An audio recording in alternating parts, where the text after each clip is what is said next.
దేవునికి స్తోత్రం. ఆయన ఒక ప్రేమ ద్వారా ఆకర్షింపబడి ఆయన సన్నిధికి వచ్చిన మీ అందరికీ యేసుక్రీస్తు నామములో ఉన్నారు. ద్వితీయోపదేశ కాండము 4వ అధ్యాయము 24వ వచనం. ఏలయనగా నీ దేవుడైన యెహోవా దహించు అగ్నియు రోషము గల దేవుడైనై ఉన్నాడు. నీ దేవుడైన యెహోవా దహించు అగ్నియు రోషము గల దేవుడినై ఉన్నాడు. చిన్న ప్రేయర్ చేసుకుని వాక్యం చూసుకుందాం. స్తోత్రములైన మహాగణుడ మహోన్నతుడా, గడ్డి పరకతో సైతం మాట్లాడించగలిగిన సమర్థవంతుడు ప్రభు. నీ యొక్క వాక్యము మాట్లాడటానికైనా ప్రకటించడానికైనా ఏ యోగ్యత లేదు ప్రభు. కేవలం నీ కృపలో నన్ను ఇక్కడ నువ్వు నిలబెట్టి ఉన్నావు ప్రభు. నీ యొక్క వాక్యములోని నిగూఢమైన రహస్యములు మేమందరము తెలుసుకున్నట్లు కూడి ఉన్న ప్రతి ఒక్క బిడ్డను నువ్వు దర్శించు. వినగలిగిన చెవులు, గ్రహించే ఆత్మ ప్రతి ఒక్కరికి నువ్వే అనుగ్రహించమని యేసుక్రీస్తు నామమున ప్రార్థన చేయుచున్నాను తండ్రి, ఆమెన్. చూడండి, మోషే గారి చేత లిఖింపబడ్డ ఈ యొక్క ద్వితీయోపదేశ కాండము 4వ అధ్యాయము 24వ వచనంలో దేవుడికున్న లక్షణాలలో 2 లక్షణాలు ఇక్కడ మాట్లాడుతున్నారు. ఒకటేంటి? నీ దేవుడైన యెహోవా ఎలాంటి దేవుడు? దహించు అగ్ని. రెండో లక్షణం ఏంటి? రోషము గల దేవుడు. దహించు అగ్ని, అలాగే రోషం ఆయనకే ఉంటుందా, మనకు కూడా ఉంటుందా? లేకపోతే దహించు అగ్ని అంటే అర్థం ఏంటి? పేర్లు విన్నారా మీరు ఎప్పుడైనా? రోషము గలన యెహోవా పేరు విన్నారా? దహించు దేవుడు, దహించు అగ్నియు. దేవుడు ఎలాంటి ఆయన? దహించువాడు, అగ్నితో దహించువాడు. పేర్లు విన్నారా? ఇప్పుడు నా చర్చి గోడల మీద కూడా రాస్తా ఉంటారు కదా రోషము గలన యెహోవా అంటే. ఇప్పుడు విన్నప్పుడు కానీ చదివినప్పుడు కానీ మీకు అలాంటి దాని అర్థం ఏంటని మనసులో ప్రశ్న తలెత్తలేదా? సరే, రోషము గలన యెహోవా అంటే అర్థం ఏంటి తెలుసా? పేరు విన్నారా? పోనీ పేరు విన్నప్పుడు డౌట్ రావాలి కదా. దహించు అగ్ని అంటే, దహించడం అంటే ఏంటి? ఆయన ప్రేమ కలిగిన వాడు, కృప కలిగిన వాడు, క్షమాపణ కలిగిన వాడు. మరి ఆయన ఎందుకు దహించేస్తాడు? అది కూడా ఎలా? అగ్ని. సూర్యుడి దగ్గరికి వెళ్తే ఉంటారు మనుషులు ఎవరైనా? కొన్ని వేల కిలోమీటర్ల దూరంలో ఉంటేనే సూర్యుడి యొక్క వేడిని తట్టుకోలేరు. ఈవెన్ మెషిన్ అయినా సరే, ఐరన్ అయినా సరే దహించిపోతుంది. అలాంటిది సూర్యుడినే దేవుడు సృష్టించున్నాడంటే ఆయన ఇంకెంత పవర్ఫుల్గా ఉంటాడు? ఆలోచన చేశారా ఎప్పుడైనా? ఆలోచన వచ్చిందా? రాలేదా? కొన్ని సూర్యరశ్మి గురించి తెలుసుగా, చదువుకున్నారుగా మీరు. సూర్యుడి దగ్గరికి వెళ్తే ఏమవుతుంది? అలాంటి సూర్యుడిని సృష్టించిన దేవుడు, అది కూడా కేవలం నోటి మాటతో సృష్టించి ఉన్నాడు. సో ఆయన ఇంకా ఎంత పవర్ఫుల్గా ఉంటాడు ఆలోచన చేయండి. ఇప్పుడు దేవుడికున్న ఎన్నో విధములైన ఆ యొక్క లక్షణాల గురించి, లేకపోతే క్వాలిటీస్ గురించి చాలాసార్లు చాలా మంది మాట్లాడుకునే ఉంటారు. ఉదాహరణకి యెహోవా కృప కలిగిన వాడు, క్షమాసాగరుడు, ఇలాంటివి ఉన్నారు కదా. అలాగే ఈ రోజు మనం మాట్లాడుకున్న అంశం ఏంటంటే, ఒకటి యెహోవా దహించు అగ్నియు, రెండోది రోషము గల దేవుడినై ఆయన ఉన్నాడు. ఆ 2 క్వాలిటీస్ గురించి మాట్లాడదాం. మొట్టమొదటిది ఏంటంటే దహించు అగ్ని. దేనివల్ల దహిస్తూ ఉంటాడు? ఎందుకు దహిస్తూ ఉంటాడు? ఫస్ట్ ఆఫ్ ఆల్ ఆయన పరిశుద్ధుడు. పాపం అంటూ దగ్గరికి వస్తే ఆ పాపాన్ని ఆయన అసలు ఒప్పుకోడు. పాపముతో ఎవరైనా సరే, ఆయనలో అసలు పాపమే లేదు. దానికి ప్రూఫ్ ఏంటంటే ఈ యొక్క కొత్త నిబంధన గ్రంథంలో రాసి ఉంటుంది. 2 కొరింథీయులు 5:21.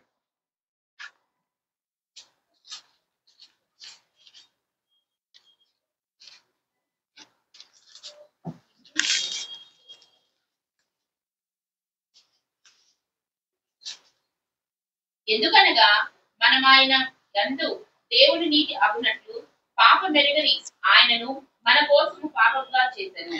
పాపము ఎరుగని ఆయనను మన కోసము పాపముగా, పాపిగా కూడా కాదండి, పాపముగా చేసెను. మన కోసము పాపిగా చేసెను అంటాం వేరు, మన కోసము పాపముగా చేసెను అని అర్థం. ఆయనలో ఎటువంటి పాపం లేదుగా. ఓకే, ఎటువంటి పాపం లేదు, కానీ ఆయన మాత్రం పాపముగా మార్చబడ్డాడు. దేనికోసం? నీ కోసం, నా కోసం. సో జీవము కలిగిన, రోషము కలిగిన, పౌరుషం కలిగిన, పరిశుద్ధుడుగా ఉన్న యెహోవాలో, ఆయనకు కుమారుడుగా ఉన్న యొక్క యేసుక్రీస్తు ప్రభువులో ఇంత రవ్వంత పాపం కూడా లేదు, కానీ ఆయన పాపముగా మార్చబడ్డాడు. ఎందుకంటే మన కోసం. మనం దేవుణ్ణి అప్రోచ్ అవ్వాలన్నా, మన యొక్క ప్రార్థన దేవుడి యొక్క సన్నిధికి చేర్చబడాలన్నా, దేవుని యొక్క కనుదృష్టి మన మీద ఉండాలన్నా, అసలు మనమంటూ బాప్తిజం తీసుకొని రక్షణలోనికి రావాలన్నా సరే మనలో పాపం ఉంది. పాపం తీసుకొని అంటే మనకు కలిగిన పాపంతో మన దేవుడి యొక్క సన్నిధిలోనికి వెళ్తున్నాం. అప్పుడు దేవుడు మనల్ని అక్సెప్ట్ చేయాలంటే నీ పాపం చూసి లేదా నా పాపం చూసి దేవుడు ఎప్పుడు కూడా నన్ను అక్సెప్ట్ చేయడు. మన జీవితాంతం మనం పరిశుద్ధులుగానే ఉండగలమా? జీవితాంతం మనం పాపంగా ఉంటామా? మనిషి వాడి యొక్క అంటే ఆదాము మొదలుకొని ఇప్పటి వరకు ఉన్న తరములు, అలాగే భూమి అంతం అయ్యే అరుగు ఉన్న ఆ యొక్క తరముల్లో ప్రతి ఒక్క మనిషిలో పాపం ఉంటుంది. జననమే పాపం, పాపంలోనే పుట్టాము, పాపంలోనే పెరిగాము అని దావీదు గారు చెప్తారు. ఇంత పాపం ఉండి ఆలోచనలో పాపం, క్రియల్లో పాపం, తలంపులో పాపం, పరిశుద్ధత లేదు. ఇన్ని ఉన్నా కూడా దేవుడు మన యందు కృప కలిగి ఉన్నాడంటే దానికి కారణం ఏంటి? మన పాప భారము యావత్తు కూడా యేసుక్రీస్తు ప్రభు ఆయన మీద మోసుకొని మన పక్షమున ఆయన అడ్డంగా ఉండి పాపమునకు జీతముగా ఉన్న ఆ మరణాన్ని దేవుడు మన కొరకు అనిపించాడు. పాపము ఆ యొక్క దాని జీతము మరణం వస్తుంది. ఓకే, మన పాపానికి మరణం అవల, మన పాపమునకు జీతముగా ఉన్న ఆ యొక్క మరణము మన బదులు యేసే తీసుకున్నాడు. నా పాపానికి వచ్చిన ప్రతి ఒక్క క్రియలు, పాప ఫలము, ప్రతిదీ కూడా సిలువ భారముగా యేసుక్రీస్తు ప్రభు ఆయన మీద మూసుకుంటూ వెళ్ళి రక్తము మొత్తం కూడా చివరి బొట్టు వరకు కూడా మన కోసం కార్చి ఆయన మన కోసం మరణించాడు. ఓకే, ఇదంతా దేనికి రిప్రజెంటేషన్? ప్రేమ కోసం. ప్రేమ, నీ పట్ల ఉన్న ప్రేమను దేవుడు వ్యక్తపరిచాడు. అంత ప్రేమ దేవుడు వ్యక్తపరిచాడు కాబట్టి ఈరోజు మనందరం దేవుడి యొక్క సన్నిధిలో పాపులుగా ఉన్నా కూడా మన ధైర్యం ఏంటంటే ఆయన మన కోసం తన పరిశుద్ధత ఆ ఒక్క సెకండ్ వాక్యానుసారంగా ఉండటానికి ఆ ఒక్క సెకండ్ పాపం కోసము మన కోసం ఆయన చచ్చిపోయాడు. ఓకే, అర్థమైందా? ఇది తెలుసు కదా మీకు. దేనివల్ల చేశాడు ఇదంతా? నీ మీద ఉన్న ప్రేమ వల్లలేదా? నా మీద ఉన్న ప్రేమ వల్లే కదా. ఇలాంటి దేవుడిని మనం ఎలా ఆరాధించాలి? పాపం కలిగి ఆరాధించాలా, పాపం లేకుండా ఆరాధించాలా? కానీ మనం ఎలా ఆరాధిస్తున్నాం? పాట పాడతాం. ఎలా పాడతారు? నేనేం చూస్తాను? నా ముందున్న వాళ్ళు ఎవరన్నా పాటలు పాడితే నేను ఎలా చూస్తాను? నా కంటికి కనిపించినట్టు వాళ్ళు క్లాప్స్తో పాడొచ్చు, లిప్స్తో పాడొచ్చు, పోనీ ఉద్యోగంతో కూడా పాడొచ్చు. కానీ దేవుడు క్లాప్స్ కొడుతున్నారు అని చూస్తారు, కానీ దానికన్నా ముందు ఆత్మతో పాడుతున్నారా లేదా అని చూస్తారు. శరీరముతో పాడటం వేరు, ఆత్మతో పాడటం వేరు. చాలా మంది చాలా రకాలుగా యూట్యూబ్లో కానీ చాలా పాటలు పాడుతూనే ఉంటారు. ఒక మనిషి పాడుతున్నట్టు అక్కడ పిక్చరైజేషన్ ప్రకారము, లొకాలిటీస్ ప్రకారము పాట వెళ్తూ ఉంటుంది. వాళ్ళు పాడే ఆ పాటలో దేవుణ్ణి స్మరిస్తూ, దేవుణ్ణి ధ్యానం చేసుకుంటూ పాడతారా, కెమెరా యాంగిల్ స్మరిస్తూ పాడతారా? చెప్పండి, తెలుసా? అది ఆ మనిషికే తెలియాలి కదా. ఇప్పుడు నేను వాక్యం చెప్తున్నాను, నేను కెమెరాని టార్గెట్ చేసి మాట్లాడుతున్నానా, లేకపోతే వాక్యము మీద ధ్యాస పెట్టి మాట్లాడుతున్నా అనేది నా అంతరంగం మీద ఉంటుంది. అలాగే వీడియోస్లో పాటలు పాడే వాళ్ళు కూడా దేవుణ్ణి ఆశ్రయించి పాట పాడుతున్నారా, లేకపోతే కెమెరాలో ఇలా ఉండాలని చెప్పి పాట పాడుతున్నారా అనేది దేవుడు మాత్రమే చూస్తాడు. హృదయంలోనే దేవుడు మాత్రమే తెలుసు. అలాగే మనం ఆరాధనలో ఉన్న, ఒక పాట పాడినా, ఒక ప్రార్థన చేసుకున్నా, వాక్యము చదివినా, వాక్యము పక్కన వాళ్ళకి వినిపించి ప్రకటించినా సరే ప్రతిదీ కూడా ఒక ఆత్మ ప్రకారమే జరగాలి, హృదయంలో నుంచే జరగాలి. ఏది కూడా ఫిజికల్ యాక్టివిటీ అంటే పై పెదవులు మాట్లాడినట్లుగా చేయకూడదు. ఆత్మతో హృదయ అంతరంగంలో నుంచే రావాలి. అలా కాకుండా సిన్ఫుల్గా అంటే ఇష్టానుసారంగా పాపము కలిగి, పాపము మీద మక్కువ కలిగి వాక్యాన్ని తృణీకరించి చేస్తూ వెళ్ళామనుకో, అది దేవుడు ఎప్పుడు కూడా యాక్సెప్ట్ చేయడు. అర్థమైందా మీకు? దేవుడికి చేసే ఆరాధన ఎప్పుడు కూడా ఆత్మతోనూ మనం చేయవలసి ఉన్నది. మన యొక్క శక్తి పూర్ణ హృదయముతో, పూర్ణ ఆత్మతో మనం దేవుడికి వెచ్చించి ఆ యొక్క ఆరాధన చేయవలసి ఉన్నది. అది తప్పించి ఇలా పాటలు పాడుకుంటూ వెళ్తాం, హృదయం మాత్రం చక్కగా ఇష్టం వచ్చిన యాంగిల్స్లో చక్కగా షికారులు చేస్తూ వస్తుంది. అది దేవుడు యాక్సెప్ట్ చేస్తాడా? నేను చూస్తే ఏమనుకుంటాం, వావ్ చాలా బాగా పాడుతున్నారు ఆత్మలో అని నేను అనుకుంటానేమో, కానీ నా సర్టిఫికేషన్ ఎవరికి కావాలి? సో పాట పాడాలన్నా సరే, ఈవెన్ వాక్యం చదవాలన్నా సరే, ఈవెన్ ప్రార్థన చేసుకోవాలన్నా సరే అది ఆత్మతోనే జరుగుతూ ఉండాలి. ఇక్కడ శరీరము కాదు ఇంపార్టెంట్, ఆత్మతో ఆరాధించడం మాత్రమే ఇంపార్టెంట్. ఎవరు చూస్తారో, ఎవరు మెచ్చుకుంటారో అనేది ఇంపార్టెంట్ కానే కాదు. ఓకే, ఇవాళ ఎవరో పాటలు పాడారు వాళ్ళ గురించి నేను చెప్పట్లా, జనరిక్ గా జరిగేది చెప్తున్నా. ఓకేనా? మనిషి ఏం అనుకుంటాడు అనేది ఎప్పుడు కూడా మనం దృష్టి పెట్టకూడదు. ఆరాధించేటప్పుడు నువ్వు చేసే ఆరాధన దేవుడు వింటున్నాడా లేదా, అదే టార్గెట్. నువ్వు పాట పాడుతున్నావు, దేవుడు వింటున్నాడా లేదా? నువ్వు క్లాప్స్ కొడుతున్నావు, దేవుడికి వినపడుతున్నాయా లేదా? నువ్వు వాక్యం చదువుకుంటున్నావు, దేవుడు చూస్తున్నాడా లేదా? నువ్వు వాక్యం అర్థం చేసుకుంటానికి ప్రయత్నం చేస్తున్నావు, దేవుడు ఆ యొక్క ప్రయత్నాన్ని చూస్తున్నాడా లేదా? అంతే టార్గెట్. అంతకు మించి ఎవరికో వారి యొక్క హృదయంలో, వారి యొక్క దృష్టిలో మనం పడాలి అని మాత్రం ఎప్పుడు ఎటువంటి ఆరాధన చేయకూడదు. ఇలా చేసామనుకోండి, అది దేవుడి యొక్క దృష్టిలో మనము ఒక పాపిగా ఎంచబడుతూ ఉంటాం. ఒకనొక సందర్భం ఉంది, వాళ్ళ డాడీ మంచి ప్రవక్త, దేవుని యొక్క సేవకుడు, కానీ వాళ్ళ పిల్లలు మాత్రము దేవుడికి భయభక్తులు కలిగి బతకరు అనమాట. అంటే ఇష్టానుసారంగా బతుకుతూ ఉంటారు. యాజక వంశంలో జన్మించి కూడా యాజకత్వం కూడా చేస్తూనే ఉంటారు, అయినా సరే చక్కగా తాగుతారు. ఇంకా యవనస్తులకు ఉండాల్సిన ఆ యొక్క కామ కోరికలు తీర్చుకుంటూ వ్యభిచారం చేస్తూ ఉంటారు. ఇది చేస్తూ మాత్రమే కాకుండా ఈవెన్ దేవుడి యొక్క సన్నిధికి వచ్చేటప్పుడు కూడా తాగి వస్తూ ఉంటారు. దేవుడు ఎన్ని చూస్తూ ఊరుకుంటాడా? తండ్రి కాపరు కదా అని చెప్పి బిడ్డలను వదిలేస్తాడా? వదులుతాడా? పక్షపాతం లేదు దేవుడికి. ఇలాంటి ఉదాహరణ ఎవరంటే అహరోను వాళ్ళ యొక్క కొడుకులు. చూడండి, లేవీకాండం 10వ అధ్యాయం 1వ వచనం. అహరోను కుమారులైన నాదాబు, అబీహులు తమ తమ ధూపార్తములు తీసుకొని, ఈ వాక్యం మీకు తెలుసో లేదో, తెలుసా? తెలీదా? లేవి యొక్క అహరోను యొక్క ఇద్దరు కుమారులను దేవుడు చంపేశాడు. పోనీ సమూయేలు గారి గురువు ఉంటారు కదా, ఏలి ప్రవక్త, వాళ్ళ ఇద్దరు కొడుకులను కూడా దేవుడు చంపేస్తాడు. కారణం ఏంటి? తండ్రి సమూయేలు అంటే చాలా మందికి తెలుసు కదా, దీర్ఘదర్శి. సమూయేలుకి గురువుగా ఉన్న ఏలి ప్రవక్త అంటే హన్నా గారికి వర్తమానం చెప్పిన ప్రవక్త, ఆయన యొక్క కుమారులు కూడా దేవుడి చేత హతమార్చబడ్డారు. అంటే దేవుడు ఏమన్నా కఠినాత్ముడు అని అర్థమా? కాదండి. ఎలా అర్థం చేసుకోవాలంటే ఈ యొక్క లేవీకాండము 10వ అధ్యాయం 1వ వచనం. 10వ అధ్యాయం 1వ వచనం.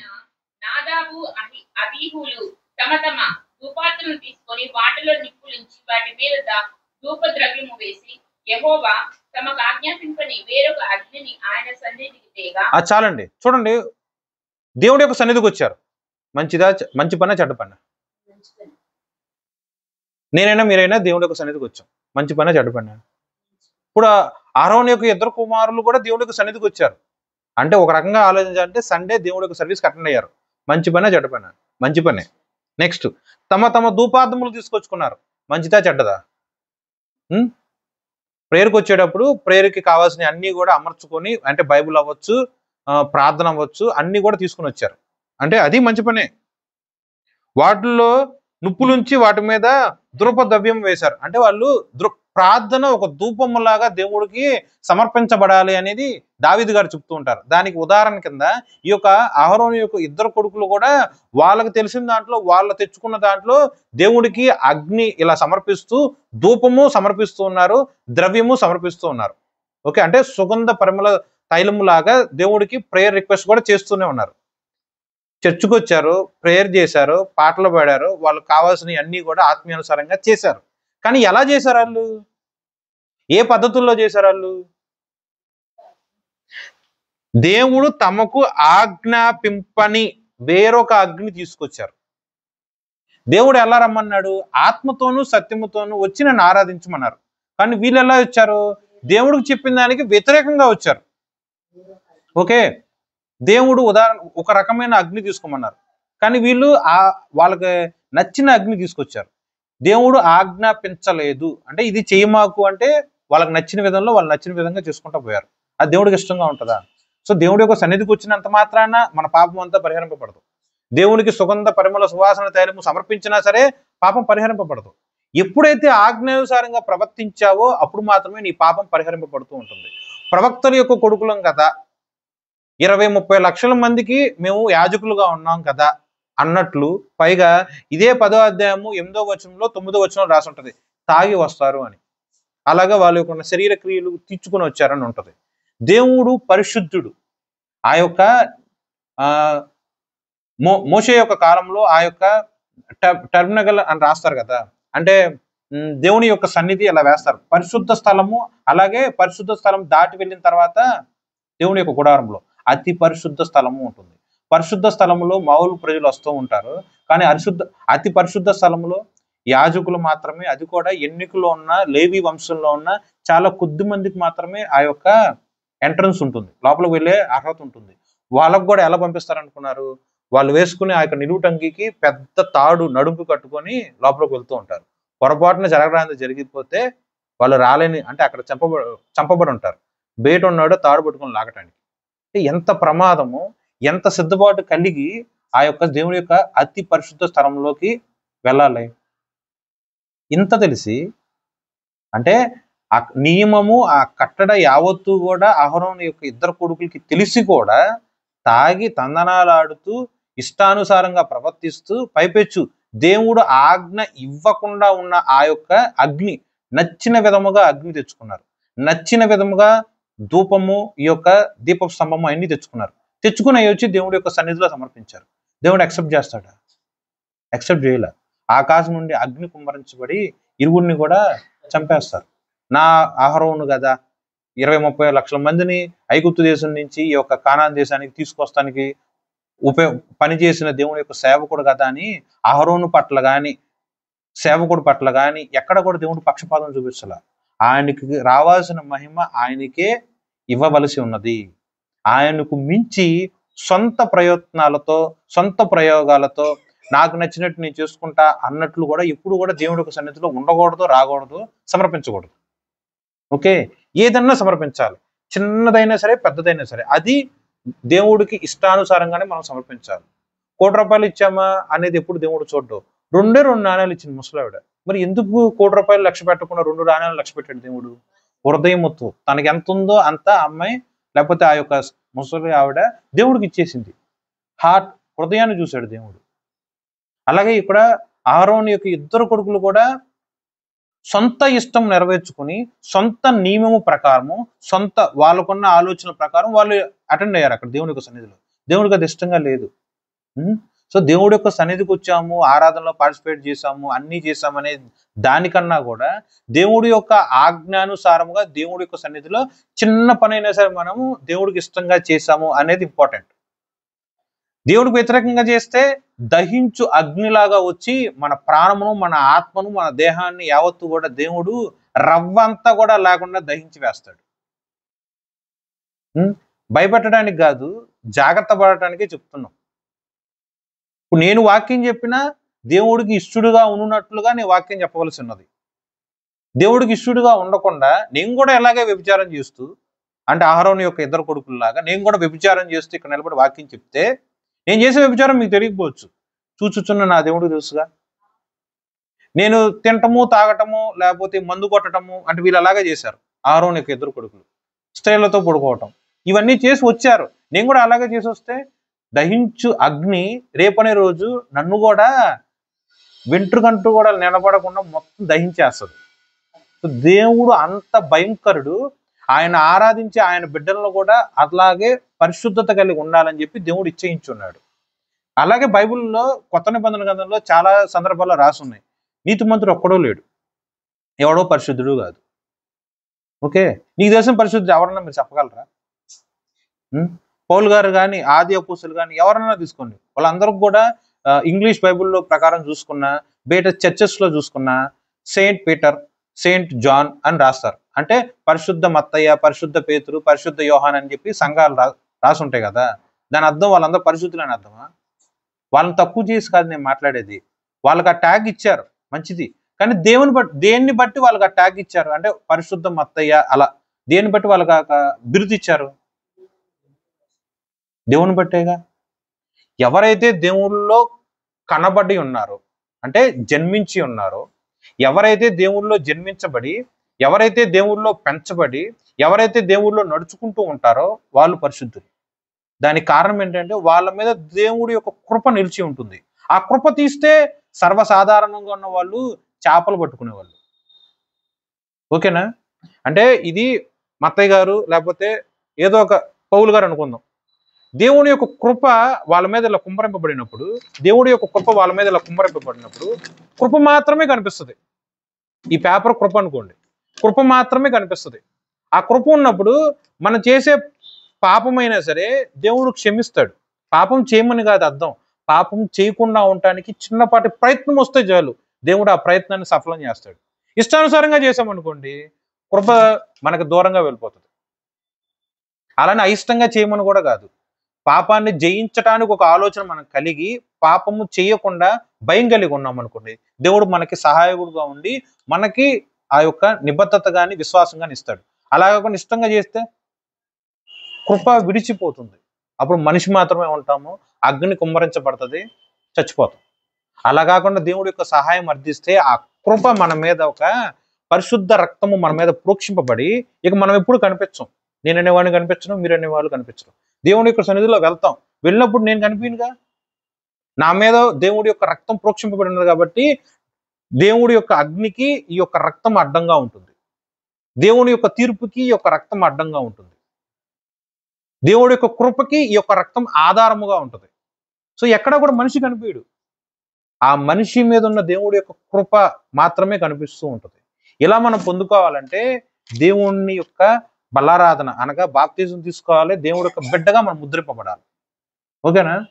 అలా ఉండకుండా ఉన్నట్లయితే దహించు ఆత్మ, దహించు అగ్ని మన మీద ఏదో ఒక రోజు దేవుడు నిర్ణయించిన ఆ సమయం మీద కుమ్మరింపబడుతుంది. వాడు పాస్టర్ యొక్క కొడుకైనా ప్రవక్త యొక్క కొడుకైనా సరే ఎవరు కాపాడలేరు, దహించి వేస్తారు. ఓకే, అగ్ని ఇక ఇద్దరు వ్యక్తులను చంపేసిందా? దహించు అగ్ని. అలాంటి దహించు అగ్ని ఒకానొక సందర్భంలో ముగ్గురు వ్యక్తులను కాపాడుతుంది. వీళ్ళు వెళ్ళేటప్పుడు ఇష్టానుసారంగా దేవుడి యొక్క సన్నిధిలోకి వెళ్ళారు. ఈ సందర్భంలో ఆరోన్ యొక్క ఇద్దరు కొడుకులు. అదే ఒక సందర్భంలో పాత నిబంధన గ్రంథంలో దానియేలు గ్రంథంలో షద్రక్ మెషక్ అబేద్నెగో విల్లింగా వేయబడ్డారు అగ్నిగుండంలోకి. అది వాళ్ళ తోసిన ఆ యొక్క సైనికులు కూడా కాలి బూడిదైపోయారు. అలాగే ఆ ముగ్గురు షద్రక్ మెషక్ అబేద్నెగోని బంధించారు.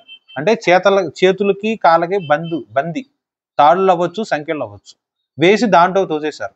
కానీ వాళ్ళలో చిన్న వెంట్రుకు సైతము కాలిపోలేదు, కానీ చేతుకున్న బంధకాలు మాత్రం కాలిపోయినాయి. ఆలోచించారా? ఈ వాక్యం ఈ ఉదాహరణ మీకు తెలుసు కదా.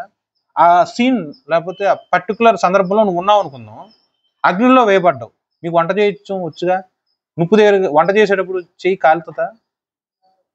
మరి అగ్నిలో వేయబడినప్పుడు చేతుకున్న తాళ్ళు సంఖ్యలు కాలిపోయినాయి, మరి చేతుకున్న జుట్టు లేదా నెత్తుకున్న జుట్టు ఎందుకు కాళ్ళ? అది అసాధ్యమే కదా, దహించు అగ్ని కదా. సో దహించు అగ్ని యొక్క ప్రత్యేకత చూడండి. పాపంతో మనం వెళ్ళి నేను అను అహంతో నాకు నచ్చినట్టు నేను చేసుకుంటా పోతే, మానవ బుద్ధి ప్రకారము నాకు నచ్చినట్టు నేను చేసుకుంటూ పోతే, నా యొక్క స్వనీతి, నా యొక్క పాపమే నాకు ముఖ్యము, నాకు దేవుడు ముఖ్యం కాదు, నాకు వాక్యం ముఖ్యం కాదు, నా సుఖమే నాకు ముఖ్యం, నా పాపము నా శరీర క్రియలే ముఖ్యం అని చెప్పి నేను ప్రవర్తించుకుంటూ వెళ్తే ఏదో ఒక రోజు ఆ పాపమునకు తగిన విధముగా దహించు అగ్ని నా మీద కుమ్మరింపబడి నేను కనిపించడానికి కూడా వీలు లేనంత మసిగా బూడిదిగా మార్చబడతా.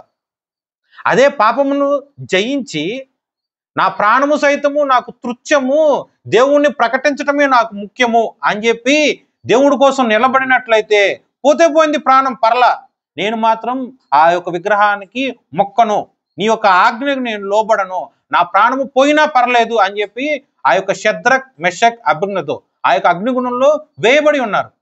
దేవుడి కోసం ప్రాణాన్ని లెక్క చేయల, దేవుడి కోసం రాజు యొక్క ఆజ్ఞని లెక్క చేయల, దేవుడి కోసము యవనస్తులం కదా అని అనుకొని ఎప్పుడు కూడా వారి యొక్క సొంత ఆశల కోసం నిలబడలా, ప్రాణాన్ని సైతం లెక్క చేయల. దేవుడు చూస్తూ ఊరుకున్నాడా?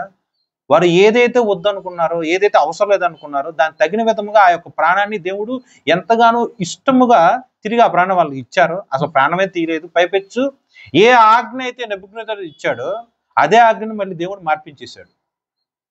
చూడండి, దానియేలు 3:28.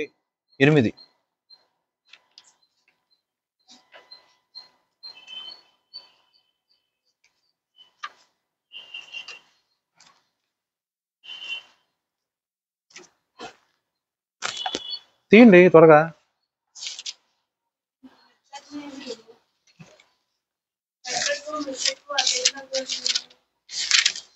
మీరు దేవుడు, పునరుద్ధానుడు, ఆయన తన దూతలంకి ఆయన ఆశ్రయించిన రాష్ట్రం 3:28 తీసారా? చదవండి. 28 3 అధ్యాయం 28 వచ్చినము. చూడండి, ఈ పెద్ద ప్రతిమ ఒకటి ఉంటుంది, దానికి మీరు మొక్కండి, మొక్కకపోతే వాళ్ళందరినీ తీసుకొచ్చేసి అగ్నిగుండంలో వేస్తాము అని చెప్పి ఆజ్ఞని ఇచ్చినవారు నెబుకద్నెజరే కదా. ఈ యొక్క 3వ అధ్యాయం మొదట్లో రాసి ఉంటుంది అవన్నీ. కానీ అదే 3వ అధ్యాయంలో 28వ వచనంలో కూడా ఒక నియమము లేకపోతే ఒక ఆజ్ఞ నెబుకద్నెజరే ఇచ్చాడు. ఎలాంటి ఆజ్ఞది? షద్రక్, మేషాక్, అబేద్నెగోలు వీరి దేవుడు పూజారులు. ఆయన తన దూతనంపి తనను ఆశ్రయించిన దాసులను రక్షించారు. వారు తమ దేవునిని గాక మరి ఏ దేవునికి నమస్కరింపయు ఏ దేవుని సేవింపకయు ఉందుమని తమ దేహములను అప్పగించి రాజు యొక్క ఆజ్ఞను వ్యక్తపరిచారు. చాలండి, చాలు. చూడండి, ఇక్కడ ఆ యొక్క అధ్యాయం స్టార్టింగ్ లో నెబుకద్నెజర్ ఒక ఆజ్ఞ ఇచ్చాడు. ఇన్ కేస్ మీరు మొక్కకపోతే, ఆ ప్రతిమకు మొక్కకపోతే మ్యూజికల్ ఇన్స్ట్రుమెంట్స్, ఈ యొక్క సన్నాయి, వీణలు అన్ని వాయిస్తాం. ఆ మ్యూజికల్ ఇన్స్ట్రుమెంట్ యొక్క సౌండ్ వినంగానే మీరు వచ్చి మొక్కండి, సాగిలపడండి. ఇన్ కేస్ సాగిలపడకపోతే, ఇన్ కేస్ పూజించకుండా ఉన్నట్లయితే మిమ్మల్ని అందరినీ కూడా అగ్నిగుండంలో వేస్తామంటారు. ఈ ముగ్గురు మాత్రమే తప్ప మిగతా వాళ్ళందరూ మొక్కారు కదా. ఆ ముగ్గురు అప్పుడు వాళ్ళు ఏం చేస్తున్నారు? ఆ యొక్క రాజ్యంలో సాధారణమైన మనుషులు కూడా కాదు, రాజు యొక్క సంస్థానంలో పనిచేస్తూ ఉంటారు. 3వ అధ్యాయము 12వ వచనంలో రాసి ఉంటుంది, దేశములోని రాజకార్యములు విచారించుటకు రాజు చేత నియమింపబడి ఉన్నారు. సో రాజు చేత నియమింపబడి ఉన్నారు. పైగా రాజు యొక్క ఆ యొక్క దేశం యొక్క రాజకార్యములు ఏంటి అని వాళ్ళందరూ కూడా డైలీ వైజ్ గా చూస్తున్నారు. సో ప్రతిరోజు రాజు యొక్క సంస్థానంలో మీటింగ్ ఏర్పరచబడినప్పుడు వీళ్ళు ముగ్గురు అటెండ్ అవుతూ ఉంటారా? ప్రతిరోజు ఫేస్ టు ఫేస్ రాజుని చూస్తూ ఉంటారా? రాజు కూడా ఆ ముగ్గురిని చూస్తూ ఉంటారు కదా. సో రాజు ఏమైనా ఫ్రెండ్ కదా అని చెప్పి ఇక్కడ టేకెన్ ఫర్ గ్రాంటెడ్ అనుకుంటానికి కూడా ఏం లేదు. అర్థమైందా మీకు? వాళ్ళకి తెలిసింది, వాళ్ళకి నోటీస్ వచ్చింది, చుట్టుపక్కల వాళ్ళందరూ కూడా మోకరించారు లేకపోతే సాగిలపడ్డారు. వీళ్ళు ముగ్గురు మాత్రం మోకరించాల. గుంపు లేకపోతే ఒక మంద వెళ్తున్నట్టు పిచ్చిగా వెర్రిగా వెళ్ళాల. నా పక్కన వాళ్ళందరూ ఈ యొక్క పాపం చేస్తున్నారు కదా, నేను చేస్తే ఏముందలే. నా వయసు ఉన్న వాళ్ళందరూ ఈ పాపం చేస్తున్నారుగా, నేను సేమ్ ఏజ్, చేస్తే తప్పేంటి? అలా ఏం లేదు. ఇప్పుడున్న ట్రెండ్ అది. ఈ ట్రెండ్ ప్రకారం నేను కూడా ఇలా చేసుకుంటా పోతా. రకరకాల ఉదాహరణలు తీసుకోవచ్చు. సినిమా అవ్వచ్చు, వాట్సాప్ అవ్వచ్చు. వాట్సాప్ సినిమా చూస్తే పాపం, వాట్సాప్ చేస్తే పాపం అని కాదు నా ఉద్దేశం. దానికి లిమిట్ ఉంటుంది. ఆ లిమిట్ దాటితే సంగతి చెప్తున్నా. ఫేస్బుక్ చూస్తాం, టెక్నాలజీ వాడకూడదని అంటలేదు. ఆ టెక్నాలజీని వాడుకొని వ్యభిచరిస్తే తప్పు. టెక్నాలజీ వాడుకొని జ్ఞానం పెంచుకుంటే మంచిది. టెక్నాలజీ వాడుకొని లోకంలో మునిగిపోతే పాపం. జాగ్రత్తగా ఆలోచించండి. టెక్నాలజీని తప్పు పట్టట్లేదు నేను. టెక్నాలజీ వాడుకొని మన దేహంలోను హృదయంలోను పాపంలోనికి ఇంటెన్షనల్ గా తీసుకెళ్లటమే తప్పు. సో లోకమంతా వెళ్తుంది, నేను వెళ్తే తప్పేంటి? నా వయసు ఉన్న వాళ్ళు చేశారు, నేను చేస్తే తప్పేంటి? నా క్లాస్మేట్స్ చేశారు, నేను చేస్తే తప్పేంటి? ఇలాంటి ఆలోచనలతో వాళ్ళు ఉన్నారండి. పైగా షద్రకు, మెషకు, అబేద్నెగో వాళ్ళ ముగ్గురు దగ్గర వాళ్ళ అమ్మా నాన్న లేరు. వాళ్ళ అమ్మా నాన్న ఎక్కడో యెరూషలేములో ఉన్నారు. అసలు ఉన్నారో చచ్చిపోయారో కూడా యాక్చువల్గా బైబిల్లో లేదు. వాళ్ళందరినీ కూడా బందీలు తీసుకొచ్చి ఈ యొక్క బబులోన్ దేశంలో పెడతారు. బందీలుగా అంటే స్లేవ్స్గా తీసుకొస్తారు. వాళ్ళు జన్మించిందేమో రాజవంశంలో, ఉందేమో పలానా పరాయి దేశంలో బందీలుగా ఉంటారు. అయినా సరే ఎంత రోషము కలిగి దేవుని కోసం వాళ్ళు నిలబడతారు. వాళ్ళకి సపోర్ట్ చేయడానికి అమ్మ లేదు, నాన్న లేదు, సొంత ఊరు కాదు, సొంత ప్రజలు ఎవరూ లేరు. అయినా సరే ఎందుకు ఆ ధైర్యం వాళ్ళకి? గుంపులో గోవిందులాగా నేను కూడా మోకరిస్తే నా ప్రాణాన్ని నేను బ్రతికించుకుంటా, ఇంటికి వెళ్ళిపోయాక 4 గోడలు మూసుకొని దేవుడి దగ్గర క్షమాపణ అడుగుతాలే. దేవుడు ప్రేమ కలిగిన వాడు కదా, దేవుడు క్షమించేస్తాడు. ఆ టైంలో ఏదో భయపడి అలా చేసేసానని చెప్పి దేవుణ్ణి అడిగితే, ఆ సమయంలో ఏదో టెంప్ట్ అయిపోయి తప్పడుగు వేసానని చెప్పి దేవుణ్ణి అడిగితే దేవుడు క్షమించేస్తాడులే అని చెప్పి మనం అలా సంజాయించుకుంటాం పాపం చేసిన తర్వాత. కానీ దేవుడు అలాంటి యాక్సెప్ట్ చేయడు. ఇష్టపూర్వకంగా చేయటం వేరు, యాక్సిడెంటల్ గా జరగటం వేరు. ఇష్టపూర్వకంగా చేశావు అంటే వాక్యం హృదయంలో లేదు, ఉన్నా సరే నువ్వు వాక్యాన్ని అలక్ష్య పెట్టావు, నీ ఇష్టాన్ని నువ్వు నెరవేర్చుకుంటా పోయావు అని అక్కడ క్లియర్గా తెలిసిపోతుంది. వీళ్ళెవరూ కూడా అలా యాక్సిడెంటల్ గా చేయలే, అంటే పొరపాటున చేయలే. తెలుసు, ఆ తెలుసు ఎలా. దేవుడి యొక్క 10 ఆజ్ఞల్లో 2వ ఆజ్ఞ, భూమి మీద ఏ ఒక్క ఆకారానికి నేను మొక్కకూడదు. ఒకే ఒక దేవుడు, ఆయనే యెహోవా, ఆయన తప్ప నేను ఎవరిని సేవించను అన్న ఆజ్ఞకి వాళ్ళు లోబడి ఉన్నారు. సో ఆ లోబడటం కోసం అవసరమైతే మా ప్రాణాన్ని కూడా వదిలేస్తాం. ప్రాణం పోయాక ఉద్యోగం ఉంటుందా? ఉద్యోగం ఎలాంటి ఉద్యోగం? రాజు దగ్గర చేసే ఉద్యోగం వదిలేసుకున్నారా? అంటే ప్రాణం పోతే అదే ఉంటుంది కదా. సో వాళ్ళ ప్రాణాలను లక్ష్య పెట్టల, వాళ్ళ సంపాదన లక్ష్య పెట్టల, వాళ్ళ వయసు వాళ్ళని లక్ష్య పెట్టలేదు, వాళ్ళకున్న ఆ యొక్క రాజ్యంలో చేసే గొప్ప ఉద్యోగం వాళ్ళు లక్ష్య పెట్టల, ఏం లక్ష్య పెట్టల. జస్ట్ దేవుడి కోసం మాత్రమే నిలబడ్డారు. దేవుడి కోసం తప్ప ప్రపంచంలో ఉన్న ఏదైనా సరే నాకు తృచ్ఛము, లెక్కలోకి రాదు అని నిలబడ్డారు. దేవుడు వాళ్ళకి సహాయం చేశాడా లేదా? అప్పుడున్న వాళ్ళందరూ కూడా రాజా రాజా రాజుగారు రాజుగారు అని మాట్లాడతారు. వీళ్ళెవరో కూడా అలా మాట్లాడరు. పేరు పెట్టి పిలుస్తాడు, నెబుకద్నెజరు, నీకు సమాధానం చెప్పాల్సిన అవసరం మాకు లేదు, చంపుతావా చంపేసుకో, కానీ మేము మాత్రం దేవుడి కోసం నిలబడతాం. ఆ మాటకి మామూలుగానే గర్విష్ఠుడుగా కోపిష్ఠుడుగా ఉన్న ఆ యొక్క రాజుకి ఇంకా అత్యాగ్రహం కలిగి ఒక 10% ఉన్న అగ్నిని 100 రెట్లు పెంచుతాడు, దాంట్లో వాళ్ళని పడవేస్తారు. కానీ దేవుడు నిర్దాక్షిణంగా వాళ్ళ యొక్క ప్రాణం తీల. దహించు అగ్ని, పరిశుద్ధతతో మన దేవుడి దగ్గరికి వెళ్ళినప్పుడు ఆ దహించు అగ్ని మనకి కృప ప్రేమలాగే కనిపిస్తూ ఉంటుంది. పాపాత్ముడు వెళ్తే దహించేస్తూ ఉంటుంది, కృపతో వెళ్తే ఆ కృపకి మనము స్వతంత్రం పొందుకున్న వాళ్ళలాగా ఉంటాం. ఆలోచన చేయండి, రెండింటి మధ్య డిఫరెన్స్. దేవుడిలో ఎక్కడా పక్షపాతం లేదు. ఆ దేవుడు ఎప్పుడు ఒకటే రీతిగా ఉన్నాడు. ఆయనే దహించు అగ్ని, ఆయనే ప్రేమ కలిగిన వాడు, ఆయనే కృప కలిగిన వాడు.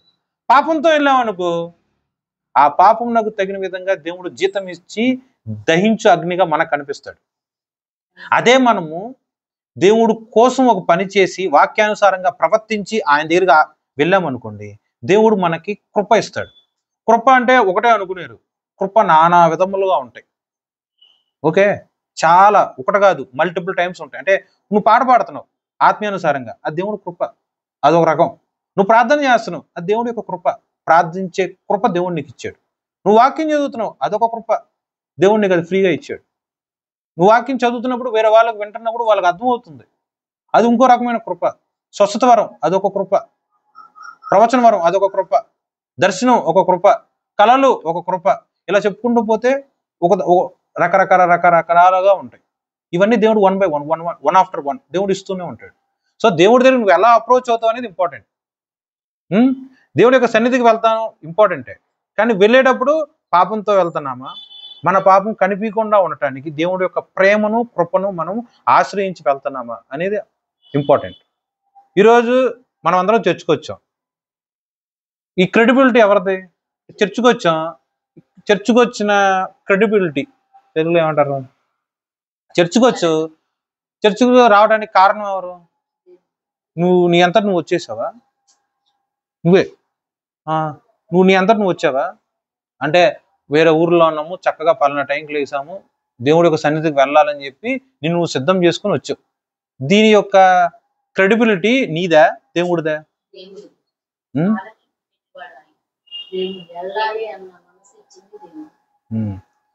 మన సజీవుడుగా ఉన్న ఆయన కృప, దేవుని యొక్క సన్నిధిలో నిలబడ్డ కృప, మోకరించిన కృప, ప్రేయర్ చేసిన కృప, ఏది కూడా మనిషి వాడు ఒక సొంతంగా ఏది చేసుకోలేరు. ఆత్మీయానుసారంగా ఏది చేసినా ఆ ఆత్మను అనుగ్రహించిన దేవుడి యొక్క కృప బట్టే మనం చేయగలుగుతున్నాం తప్ప సొంతంగా చేయలే. నెక్స్ట్, సరే దేవుడి యొక్క సన్నిధికి వచ్చాం కాబట్టి దేవుడి యొక్క చిత్తము కృప. దేవుడి యొక్క సన్నిధికి రాకుండా ఆదివారం సినిమా లేకపోతే ఇంకేదో ఒకటి పాపం చేస్తూ కూర్చున్నాం, మరి అది దేనివల్ల అవుద్ది? అది దేనివల్ల అవుద్దండి? అపవాది కాదు, దేనివల్ల అవుద్ది? అది నీ శరీరేచ్ఛ, నీ శరీరేచ్ఛ. మందిరంలో ఉన్నట్టే దేవుడి యొక్క కృప, మందిరంలో ఉండకుండా సొంత క్రియలు చేసుకుంటా పోయావనుకో, అది నీ శరీర ఏచ్ఛ, నీ యొక్క ఇష్టం నువ్వు నెరవేర్చుకుంటా పోతున్నావు. ఇది చూడండి, ఇక్కడ ప్రవక్తల యొక్క కొడుకులు వాళ్ళకి నచ్చినట్టు శరీరేచ్ఛ నెరవేర్చుకుని దేవునికి సన్నిధికి వచ్చారు. ఇక్కడ దాసులుగా ఉన్నా సరే రాజాజ్ఞను సైతము వ్యతిరేకించి ప్రాణమును సైతం అలక్ష్య పెట్టి ఉంటే దేవుడి కోసం చావైతే మరిమేలు అని చెప్పి లక్షల కొలది ప్రజల ఎదుట రాజాజ్ఞను సైతం ధిక్కరించి నా దేవుడు మాత్రమే దేవుడు, నా దేవుడు తప్ప వేరొక దేవుడు లేనే లేడు, నువ్వు నిలబెట్టిన ఈ యొక్క విగ్రహానికి నేను మొక్కను అని చెప్పి దేవుడి యొక్క సాక్ష్యముగా కోట్ల కొలది ప్రజల ఎదుట నిలబడి ఉన్న ఆ యొక్క షద్రక్ మెషక్ అబేద్నెగోకి దేవుడు సహాయం చేశాడు. దేవుడు చేసిన ఆ యొక్క సహాయమును బట్టి అన్యుడిగా ఉన్న ఆ యొక్క నెబుకద్నెజర్ ఎటువంటి సాక్ష్యం ఇచ్చాడు? ఈ యొక్క యవనస్తులు పూజించే దేవుడు మాత్రమే పూజారుడు, మా దేవుడు పూజారుడు కాదు.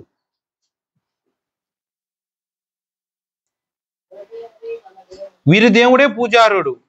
ఆయన తన దూతను పంపి తన్ను ఆశ్రయించిన ఈ యొక్క దాసులను రక్షించాడు. వారు తమ దేవునికి కాక మరి ఏ దేవునికి నమస్కరింపక, ఏ దేవునికి సేవింపక ఉన్నారు ఉండి వారి యొక్క దేహములను దేవుడికి అప్పగించి ఉన్నారు. మరి నీ దేహాన్ని నువ్వు అప్పగించావా? ఏదో ఒకసారి ప్రశ్నించుకో, నీ దేహాన్ని నువ్వు అప్పగించావా? దేహం అంటే ఏంటండి? దేహం అంటే ఏంటి? నీ దేహాన్ని నువ్వు అప్పగించావా? మందిరానికి రావడానికంటే కాళ్ళు, చేతులు, మనసు అన్నీ కావాలి.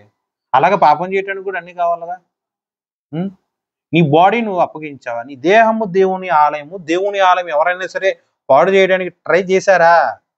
దేవుడు ఏమంటాడు? మత్తయి సువార్తలో ఉంటుంది. ఏం చేస్తారు? దేవుడికి ఏకంగా ఆ వ్యక్తిని పాడు చేస్తారు. దేవుడి యొక్క సన్నిధిలో ఆ యొక్క అహరోను యొక్క ఇద్దరు కొడుకులు వాళ్ళ దేహాన్ని అపవిత్రం చేసుకుని వచ్చారు. ఆ యొక్క దేహం మొత్తం దేవుడు అగ్నికి ఆహుతి చేశాడుగా. అలాగే మనం కూడా దేవుడి యొక్క సన్నిధిలో దేవుణ్ణి ఆత్మతోనూ సత్యముతోనూ ఆరాధించటానికి పాపమును విడిచి రావాల్సి ఉన్నది తప్ప శరీరేచ్ఛలకు లోబడి కనుక వచ్చినట్లయితే దేవుడు మన పక్షమున దహించు అగ్ని వలె ఉంటాడు. అది మనము జాగ్రత్త కలిగి దేవుడిని ఎప్పుడు కూడా సంతోషపెట్టే బిడ్డలుగా మాత్రం మనం ఉండాలి. ఇంతవరకు అర్థమైందండి? 2 ఉదాహరణలు, దహించు అగ్ని గురించి 2 ఉదాహరణలు మాట్లాడుకున్నాం. మూలవాక్యంలో ఇంకోటి ఏంటి? రోషము కలిగిన యెహోవా. ఇంగ్లీష్ బైబిల్, ఇంగ్లీష్ వచ్చా? ఇంగ్లీష్లో ఇదే వాక్యము జలస్ అని రాసి ఉంటుంది. జలసి అంటే ఏంటి? జలస్ అంటే ఏంటి? కొన్ని ఈర్ష అంటే ఏంటి? రోషము అంటే ఏంటి? ఇవన్నీ ఈ వాక్యానికి ఇంటర్లింక్ అయి ఉంటాయి కాబట్టి అన్ని పదాలు వాడాం, లేకపోతే చెప్పాల్సిన అవసరం లేదు కదా. మీలో ఏదో ఉంది, అది నాలో లేదు. అప్పుడు నేనేమనుకుంటా? మిమ్మల్ని చూసి నేను ఈర్ష పొందుతా. బాగా చదువుకున్నారు, నేను చదువుకోలేకపోయా, ఈర్ష. ఉద్యోగం చేస్తున్నారు, నేను చేయలేకపోతే ఈర్ష. బాగా అందంగా ఉన్నారు, నేను అంత అందంగా లేను, ఈర్ష. ఇలాంటివి వస్తాయి. నీ ఎదుటోళ్ళలో ఏదో ఉంది, అది నాలో లేదు, కాబట్టి నాలో ఏముంటుంది? ఈర్షను, అసూయ వస్తుంది. ఇంగ్లీష్ బైబిల్లో జలస్ అని రాస్తుంటుంది. జలస్ అని దాని అర్థం ఏంటి అంటే నీలో ఏదో ఉంది, దాన్ని బట్టి దేవుడు జలస్ పొందాడు అని అనుకోవాలా? మరి ఎలా అర్థం చేసుకోవాలి? రోషం కలిగిన దేవుడు అనేది మీరు సుమారు 2 సంవత్సరాల నుంచి మీరు మందిరానికి లేకపోతే మీ పాస్టర్ల చేత వాక్యాలు వింటూ ఉంటారు. ఈ పేరు ఇప్పుడు వినలేదా? రోషము గల దేవుడు, రోషము గల యెహోవా. మళ్ళీ పైపెచ్చు యెషయా ప్రవక్త అయితే ఇంకా బ్రహ్మాండంగా రాస్తారు. అంటే ఇంకా ఫెరోషియస్ గా రాసి ఉంటుంది. నేను తప్ప వేరొక దేవుడు లేడు అని ఆయన గ్రంథాల్లో రాసి ఉంటుంది. మరి అర్థం ఏంటి? నీకు తెలుసు చెప్పు. రోషము గల యెహోవా అంటే నీకు తెలుసు చెప్పు. నీకు తెలుసమ్మా? ప్రశ్న తలెత్తలేదు. ఈ పదాలు విన్నారు కదండి, విన్నప్పుడు ఆలోచన రావాలిగా, ఎందుకు ఈ పదం రాశారు వాక్యంలో? ఇక్కడి నుంచి అయినా సరే ఇప్పుడు నాకు వాక్యం చదువుతున్నప్పుడు అది ఏంటి, ఎందుకు అలా రాసింది అని 1-2 సార్లు 10 సార్లు చదువుకోండి. వాక్యం చదువుతా కూర్చోండి. ఇలా ఖాళీగా ఉన్నప్పుడు, ఎప్పుడో ఒక ఆలోచనలో ఉన్నప్పుడు ఆ వాక్యాన్ని మనసులో నెమరు వేసుకుంటూ ఉండండి. దేవుడు అప్పుడు మీతో మాట్లాడతాడు. ఎవరో ఏదో మాట్లాడతాం కాదు, పరిశుద్ధాత్మ దేవుడే స్వయంగా మీతో మాట్లాడతాడు. మాట్లాడాలంటే నువ్వు వాక్యాన్ని ధ్యానించాలి. ధ్యానించడం అంటే ఏంటి? ఇప్పుడు నేను వాక్యం చదివా, పలానా ద్వితీయోపదేశ కాండము 4:24 అని మీరు రెఫరెన్స్ చదివేశారు, అయిపోయింది. అప్పటి నుంచి మన వెనక్కి తిరిగి అదే వాక్యం చదవలేదుగా. రేపనే రోజు గడిచినా సరే, ఒక 10 రోజులు అయినా సరే, ఈ 10 రోజుల పాటు ఖాళీగా ఉన్నప్పుడు చూసి చదవకుండా, చూడకుండా కళ్ళు మూసుకున్న సమయంలో ఎప్పుడో కొట్ట యెహోవా రోషం కలిగిన దేవుడు, దహించు అగ్ని అని రాసుంది. ఏంటి దహించు అగ్ని ఏంటి? ఇలా పదే పదే నెమరు వేసుకుంటూ ధ్యానిస్తూ ఉన్నారనుకోండి, అప్పుడు దేవుడు నీకు బోధకుడు కావండి, స్వయంగా నీతో మాట్లాడతాడు. ఎప్పుడైనా సరే ఎవరో ఏదో వచ్చి నీకు చెప్తాం కన్నా నువ్వు సొంతంగా దేవుడి దగ్గర నుంచి తెలుసుకున్నావు అనుకో, ఆ రుచి వేరు, ఆ మాధుర్యం వేరు. అలాంటి స్థితిలోకి ప్రతి ఒక్కరూ వెళ్ళటానికి దేవుడు ఇష్టపడుతూ ఉంటాడు. ఓకేనా? నీ ఆకలి నువ్వు తింటే నీకు తీరుతుంది, నేను తింటే నీ ఆకలి తీరదు. అలాగే ఆత్మీయ దాహం కూడా అంతే. ఆత్మీయ దాహం కూడా నువ్వు తీర్చుకో, నీ చేతులతో, నీ హృదయముతో, నీ నైవేద్యముతో. అప్పుడు నువ్వు సంతృప్తి చెందుతావు. నేను చెప్పింది ఈ క్షణం నీకు గుర్తుంటదేమో. లాస్ట్ వీక్ కూడా వచ్చారుగా, లాస్ట్ వీక్ చెప్పింది యాజ్ ఇట్ ఈస్ మీకు తెలుసా? లాస్ట్ వీక్ చెప్పింది యాజ్ ఇట్ ఈస్ చెప్పు అంటే చెప్పగలవా? కొన్ని సమ్మరీ అన్నా చెప్పమంటే చెబుతారా? చెప్తారా అండి? ఎందుకు? విన్నారుగా, అప్పుడు కదిలింపబడ్డారా? మళ్ళీ వారం పోయాక అంతే, నెల పోయాక ఇంక అంతే, ఇంకో 2-3 నెలలు పోతే మైండ్లోంచి పోవచ్చాం. అలా ఉండకుండా ఉండటానికి వాక్యాన్ని ధ్యానించు. వాక్యం గురించిన ఆపేక్ష నువ్వే తీర్చుకో. వాక్యం గురించిన దాహము, వాక్యం గురించిన ఆకలి నీ సొంతంగా నువ్వు తీర్చుకో. దేవుడి దగ్గరికి వెళ్తే ఆయన నీకు పెడుతూ ఉంటాడు, బోధకుడుగా ఉండి. అలాగే ఈ యొక్క వాక్యంలో రోషము కలిగిన యెహోవా అనగా దేవుడు సర్వశక్తి కలిగిన దేవుడు, దేవుడు సృష్టికర్త. వెండి బంగారము ధనధాన్యములు వస్తు వైభోగములు అలాగే భూమియు దాని సంపూర్ణతయు యెహోవాయే. దేవుడికి రావాల్సిన ఘనత దేవుడికి కాకుండా వేరే ఏదో ఒక ఆకారానికి, హస్తకృత్యములుగా ఉన్న మనిషి యొక్క ఆకారములకి, జంతువుల యొక్క ఆకారములకి, సృష్టి యావత్తులో ఉన్న ఏదో ఒకటి గాలి, నీరు, నిప్పు, పక్షులు ఏదో ఒక ఆకారానికి గనక నీ యొక్క ఆరాధన చేస్తూ ఉంటే నీ దేవుడైన యెహోవా రోషము కలిగిన దేవుడు.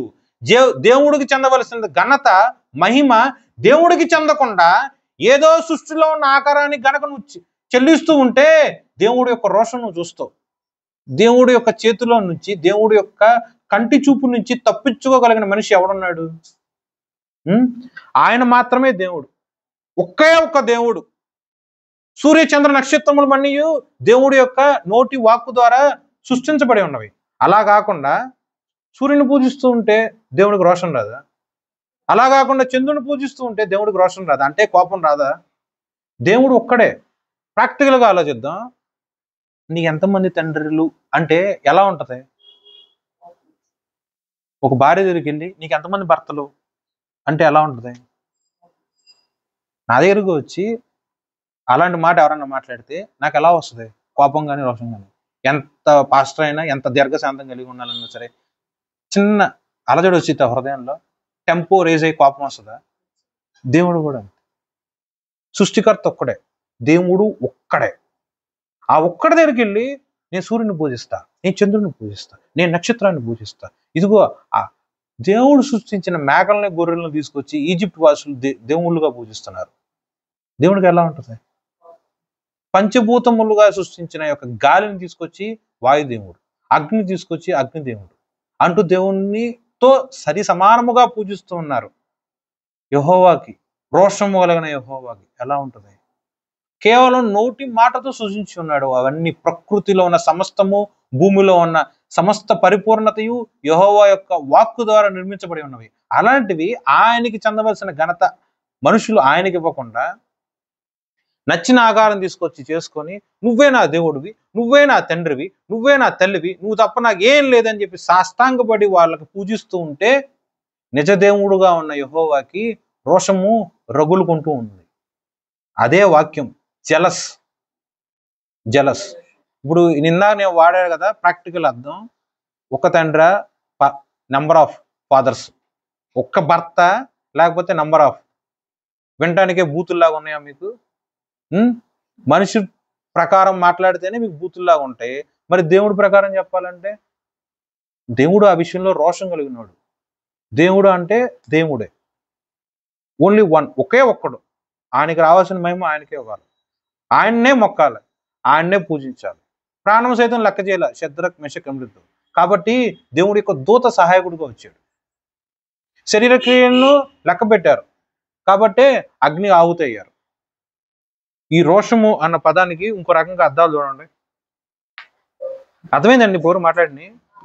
ద్వితీయోపదేశకాండం 4వ అధ్యాయంలో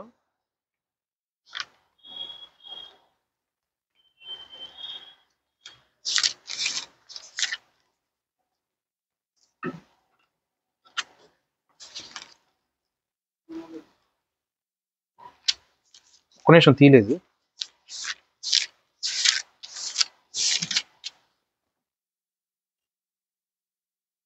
4వ అధ్యాయము 16. కావున మీరు చెడిపోయే భూమి మీద ఉన్న ఏ జంతువు ప్రతిమనైనను, ఆకాశమందు ఎగురు రెక్కల గల ఏ పక్షి ప్రతిమనైనను, నేల మీద ప్రాకు ఏ పురుగు ప్రతిమనైనను, భూమి క్రిందున్న నేల ఎందలి ఏ చేప ప్రతిమనైనను, ఆడు ప్రతిమను గాని మగ ప్రతిమను గాని ఏ స్వరూపము కలిగిన విగ్రహమును మీ కొరకు చేసుకొని పలుకుంటున్నట్లును, ఆకాశం వైపు కన్నులెత్తి సూర్య చంద్ర నక్షత్రములైన ఆకాశ సైన్యమును చూసి మరలు కొల్పబడి, నీ దేవుడైన యెహోవా సర్వాకాశము క్రిందనున్న సమస్త ప్రజల కొరకు పంచి పెట్టబడి వాటికి నమస్కరించి వాటిని పూజింపకుంటున్నట్లును మీరు బహు జాగ్రత్త పడుడి. ఏమన్నా మీరు జాగ్రత్త పడండి అంటేనే అలర్ట్ గా ఉండడం అని అర్థం. కానీ ఇక్కడ జాగ్రత్త కూడా కాదు, బహు జాగ్రత్త. దేనికి బహు జాగ్రత్త? విగ్రహారాధన. విగ్రహారాధన. భూమి మీద ఉన్న ఏ ఒక్క జంతువుని తీసుకోకూడదు, ఏ కొండల మీద కానీ ప్రపంచంలో ఉన్న ఏ ఒక్క పశువుల్ని తీసుకోకూడదు, సముద్ర గర్భమునందు జలమునందు ఉన్న ఏ ఒక్క చేప ఆకారము తీసుకోకూడదు, ఏ ఒక్క మనుష్య ఆకారము తీసుకోకూడదు, ఎటువంటి స్త్రీలు అవ్వచ్చు పురుషులు అవ్వచ్చు ఎటువంటి ఆకారము తీసుకోకూడదు, ఎటువంటి పరిక్రమలను తీసుకోకూడదు. అంటే వెండి బంగారము ఎటువంటి మెటీరియల్స్ సైతము తీసుకోకూడదు. అలాగే ఆకాశం కింద అయినా సరే, ఆకాశం మీద ఉన్నా సరే, వాటర్ అయినా సరే ఏది తీసుకోకూడదు. ఏది కూడా మీరు విగ్రహంగా తీసుకొని ఆరాధించకూడదు. ఈ విషయంలో మీరు జాగ్రత్తగా ఉండండి. అవునా? కాదు, బహు జాగ్రత్త. అంటే అది ఎంత ఇంపార్టెంటో మీరు అర్థం చేసుకోండి. చిన్నపిల్లలు అలా వెళ్తూ ఉన్నప్పుడు ఆ వేడి వస్తూ ఉంది, పట్టుకుంటే కాలిపోద్ది. మనం అలర్ట్గా ఉంటాం మాత్రమే కాకుండా వాళ్ళకు కూడా మనం చాలా అలర్ట్గా చెప్తాంగా. కాలితే చర్మం ఊడిపోద్ది అనుకున్నాం, ఆ టైంలో బాగా జాగ్రత్తగా ఉండని చూతారా లేదా? సో అలర్ట్గా ఉండటం ఏంటి, బహు జాగ్రత్తగా ఉండటం అంటే ఇది ఎంత అవసరమో. దేవుడి యొక్క 10 ఆజ్ఞల్లో ఈ యొక్క ఆజ్ఞ ఎంత అవసరమో ఆలోచించు. మీరు అనుకోవచ్చు, నేను గుళ్ళకి వెళ్ళట్లా, సో నేను విగ్రహారాధన చేయలే అని అనుకోవచ్చు. కానీ ఇక్కడ కేవలం విగ్రహారాధన గురించి మాత్రమే మాట్లాడుతున్నా. ఏ ఆకారమైన అని రాసుంది. బంగారం ఆకారం అయితే, శరీరేచ్ఛల ఆకారం అయితే ఓకే, వాక్యం కాదు, నా ఇష్టము నెరవేర్చుకోవటం, అది విగ్రహారాధనే. వాక్యాన్ని కాకుండా వాక్యాన్ని వ్యతిరేకంగా ఏది చేసినా విగ్రహారాధనే. ఈవెన్ పాస్టర్ని సైతం, పాస్టర్ కూర్చుంటాం కొన్ని సంఘాల్లో ఉందండి. పాస్టర్ ఏది చెప్తే అదే దైవాజ్ఞగా భావించే వాళ్ళు ఉంటారు. అలా ఉన్నారు, ఇప్పటికే ఉన్నారు. అది విగ్రహారాధనే. అలా ఉండకూడదు. ఒక్కడే గురువు, ఒక్కడే బోధకుడు, ఒక్కడే ప్రభు, ఆ ఒక్కడే యేసుక్రీస్తు ప్రభు. ఆయనకు మించి ఏ కాపరి లేడు. మీరందరూ కూడా సహోదరులే. వాక్యం బోధించినంత మాత్రాన వాళ్ళకేం 10 కొమ్ములు లేవు. వాక్యం విన్నంత మాత్రాన వాళ్ళు అల్పులోనే కాదు. ఒకప్పుడు నేను విన్న వాళ్ళనే, ఇప్పుడు వచ్చి చెప్పాము అంటే కృప. ఓకే, సో జాగ్రత్త. ఏ ఆకారమైనా సరే విగ్రహారాధన చేయట్లేదని నేను కూడా ఒకప్పుడు అనుకున్నా. కానీ ఫ్రెండ్స్ని సాటిస్ఫై చేయడానికి గుళ్ళకి వెళ్ళిన రోజు ఉంది. అది దేవుడు పాపంగానే ఎంచుకున్నాడు. నా మీద అలిగి దేవుడు నాతో మాట్లాడటం వదిలేసి వెళ్ళిపోయాడు దూరంగా. దేన్ని బట్టి? మనిషి కన్నా కూడా సావాసానికి ఎక్కువ ఇంపార్టెంట్ ఇచ్చాం. నేను వ్యభిచారం చేయలే, దొంగతనం చేయలే, కానీ తెలిసి తెలియక ఫ్రెండ్షిప్ పోతుందేమో అని చెప్పి వాడితో మళ్ళీ వెళ్ళి గుడిలోకి వెళ్ళి మళ్ళీ విగ్రహానికి మొక్కల, వాడితో పాటు గుడిలోకి వెళ్ళాం అంతే. కానీ దేవుడు అది కూడా ఒప్పుకోలా. ఎందుకంటే నాకు ఒక్కడే తండ్రి, ఆ తండ్రి యెహోవా. అలా కాకుండా నేను నోటితో ఏం చెప్పలా ఇద్దరు తండ్రులు అని, నా క్రియలు అలా కనపరచబడ్డాయి ఉన్నవి. లోకంలో నా యొక్క గుడిలోకి వెళ్ళి నేను వెళ్ళా. నా యొక్క దేహము దేవుడి యొక్క సన్నిధిలో ఉండాలి తప్ప, నా యొక్క దేహము లోకంలో ఉన్న సావాసులతో పాటు పోయి లోకంలో ఉన్న హస్తకృత్యములుగా ఉన్న యొక్క ఆలయంలో నేను వెళ్ళా. నా దేహం వెళ్ళింది, అక్కడ క్రియ నేను కనపరిచా వాక్యానికి వ్యతిరేకంగా. కాబట్టి దేవుడు నా మీద అయిష్టము కలిగి బాధపడి ఉన్నాడు. అది సరిదిద్దుకోవడానికి సంవత్సరాలు పడ్డాయి. ఓకే, ఏది కూడా తీసుకోకూడదు. మనిషి దేవుడి కన్నా ఎక్కువగా, ఈవెన్ ఫాదర్ అంటే తల్లి తండ్రి భార్య భర్త పిల్లలు నవమాసాలు కని పెంచిన బిడ్డల సైతము దేవుడి తర్వాతే. ప్రేమ చూపించాలి, బాధ్యత నెరవేర్చాలి, కానీ దేవుడికి మించి ఏ మనిషిని తీసుకోకూడదు. ఇది ఇప్పుడు నేను చెప్పింది ఏదో సింక్ ప్రకారం చెప్పట్లా, మత్తయి సువార్తలో రాసి ఉంటుంది.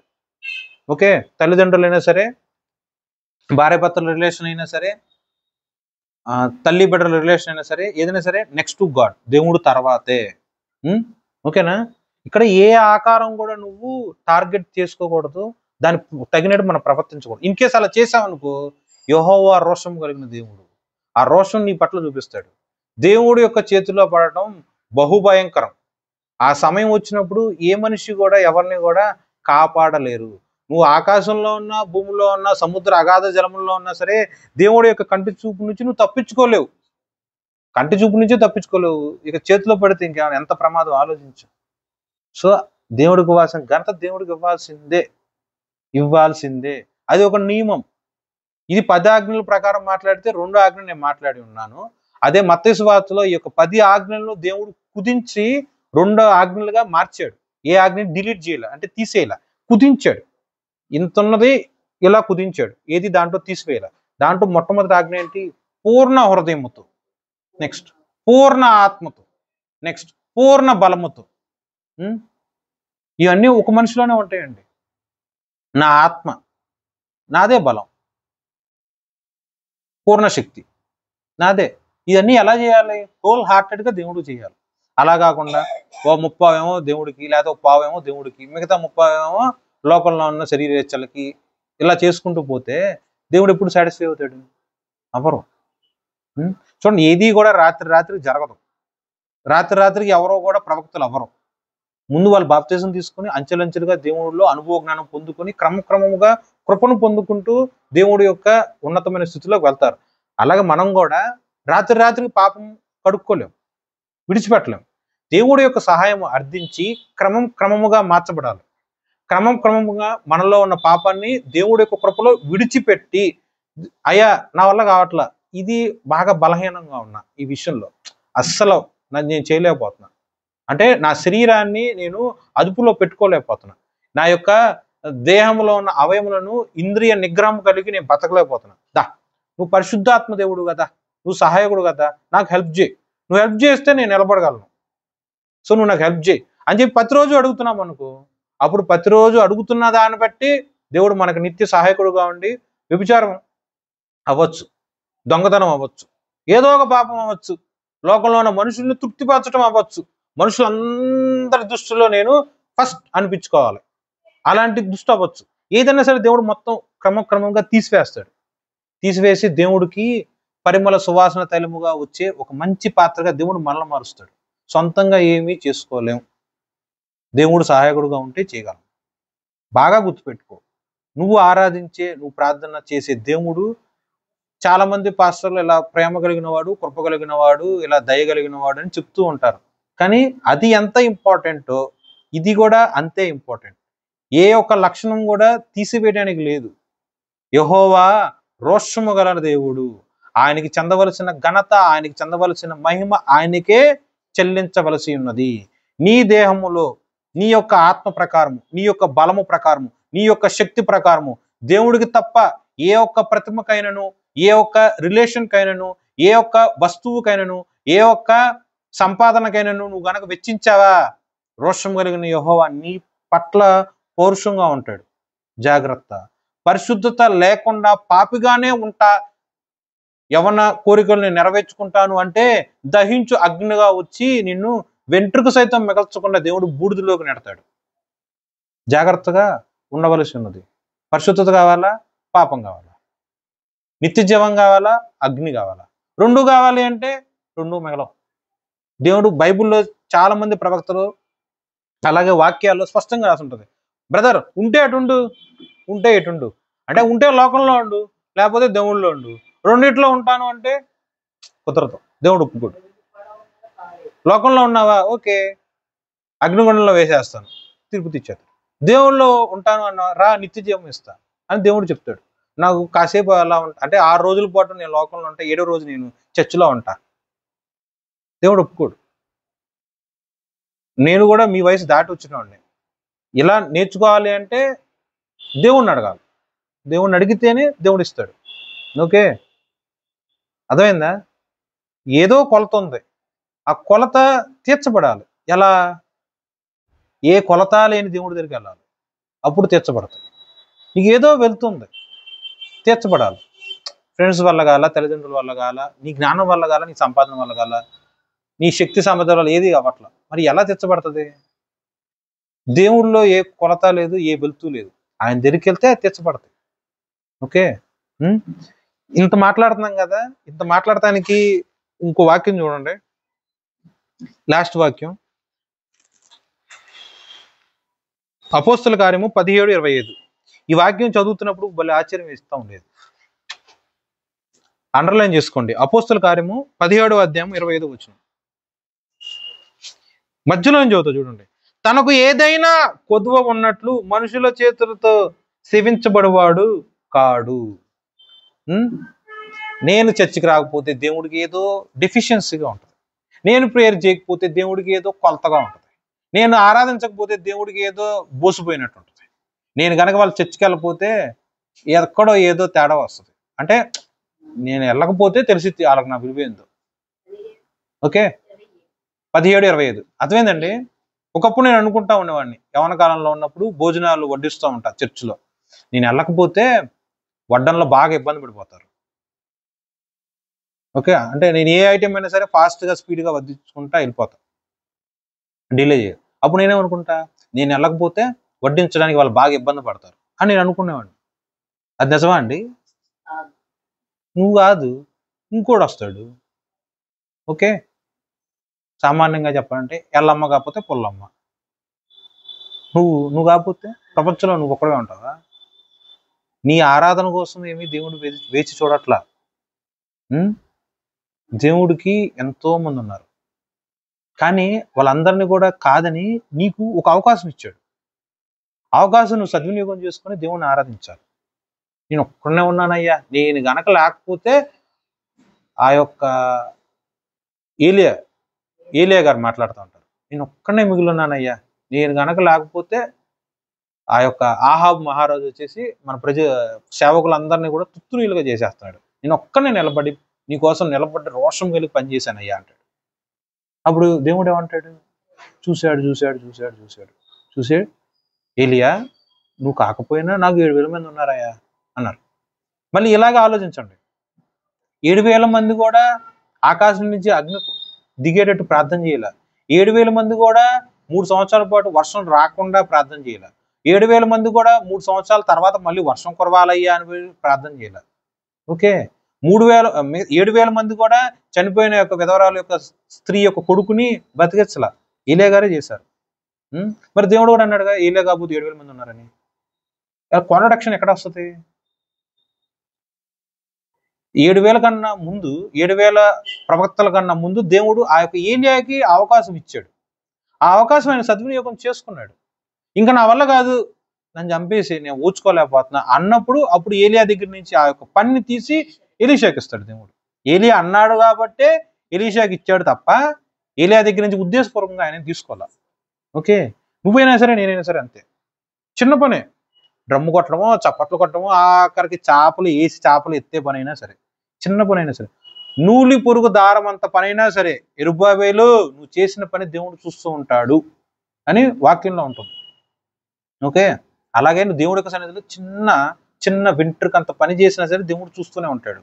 సో నీ ఆరాధన నువ్వు చేయకపోతే ఏదో దేవుడికి వెలుతుగా ఉందని చెప్పి నిన్ను దేవుడి యొక్క సన్నిధిలో కూర్చోబెట్టి పాటలు కానీ వాక్యం కానీ ఆరాధన కానీ జరిగించట్లా. ఆయన పూజార్హుడు. నువ్వు మాత్రమే కాదు, ప్రపంచంలో ఉన్న సృష్టి యావత్తు కూడా దేవుణ్ణి స్తుతిస్తూనే ఆరాధిస్తూనే ఉంటవి. నీ నోట్లో నుంచి స్తుతి ఆరాధన దేవుడికి రావటము అది నీ అదృష్టం, నీ భాగ్యము. నువ్వు నోరు మూసుకున్నా సరే వేకుజామునే లెగిసి ప్రశాంతంగా కూర్చో, చుట్టుపక్కల ఉన్న పక్షులు యావత్తు కూడా దేవుణ్ణి స్తుతిస్తూనే ఉంటాయి. దేవుడి యొక్క సన్నిధిలో నువ్వే ఉంటావా? పక్షులు సైతము, కాకులములు సైతము దేవుణ్ణి ఆరాధిస్తూనే ఉంటాయి. పంచభూతములు గాలి వీస్తూ ఉంటది, అది మనం గాలి వీస్తుంది అనుకుంటారు, కానీ ఆ చెట్టు దానికున్న లక్షణము ప్రకారము దేవుని స్తుతిస్తూ ఉంటది. ప్రతి దాంట్లో దేవుని స్తుతిస్తూ ఉంటాయి, అది మనం గ్రహించాలి. ఓకే, నీ ఆరాధన కోసం మాత్రమే దేవుడు ఉండట్లా. నువ్వేదో చేయకపోతే ఆయనకేదో ఏముంది వాక్యం, కొదువ కాదు. నువ్వు చేస్తే దానికి తగిన విధంగా దేవుడి యొక్క గిఫ్ట్ను పొందుకుంటావు, కృపను పొందుకుంటావు. నువ్వు చేయకపోతే, నువ్వు కాకపోతే ఇంకోటి జాతి తీసుకొచ్చి చేపిస్తాడు దేవుడు. వాక్యం నేనే చెబుతాను, నేను చెప్పకపోతే ఆదివారం మొత్తం సైలెంట్ అయిపోద్ది అని అనుకున్నాను అనుకో, దేవుడు నన్ను తీసి పక్కన పడేసి ఇంకొని తీసుకొస్తారు. గడ్డి పరకతో సైతం దేవుడు మాట్లాడిస్తాడు, గాడిదతో సైతం మాట్లాడిస్తాడు, మనుషులు అయిపోయేటోళ్ళు. సో ప్రతి దాంట్లో కూడా యెహోవా రోషం కలిగిన దేవుడు. అమ్మో, ఆయన్ని భయపెట్టకూడదు, ఆయన్ని బాధ పెట్టకూడదు, ఆయన్ని ఇబ్బంది పెట్టకూడదు. ఏదన్నా సరే ఆయన బాధ పెట్టామా దహించు అగ్నిగా నా మీద వస్తాడు అని భయం కలిగి దేవుడి కోసం బ్రతకటానికి ప్రయత్నం చేయండి. దేవుడి వాక్యం మన హృదయంలో ఫలించి వృద్ధి చేయను గాక. ఆమేన్.